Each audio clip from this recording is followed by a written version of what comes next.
माझी सर्व बांधवांना विनंती आहे की त्यांनी कुठल्याही प्रकारच्या अफवांवर विश्वास ठेवू नये।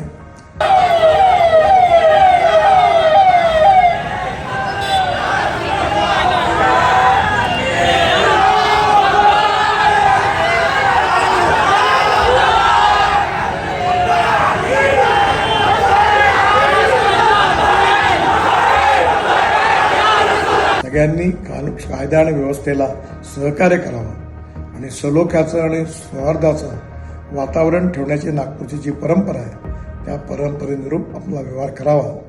नागपूरमध्ये काही अफवा पसरवल्यामुळे धार्मिक तणाव निर्माण होण्याची स्थिती निर्माण झाली आहे। या सर्व परिस्थितीमुळे नागपूरने नेहमी शांततेचा इतिहास हे नागपूरची विशेषता राहिलेली आहे। माझी सर्व बांधवांना विनंती आहे की त्यांनी कुठल्याही प्रकारच्या अफवांवर विश्वास ठेवू नये, शांतता प्रस्थापित करावी आणि कोणीही रस्त्यावर येऊ नये।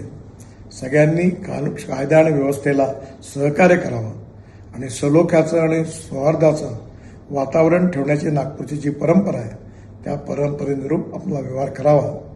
ज्या ज्या लोकांनी चुका केल्या असतील किंवा ज्यांनी गैरकायदेशीर कृत्य केले असतील त्यांच्यावर सरकार कारवाई करेल असा विश्वास मी आपल्या सगळ्यांना देतो।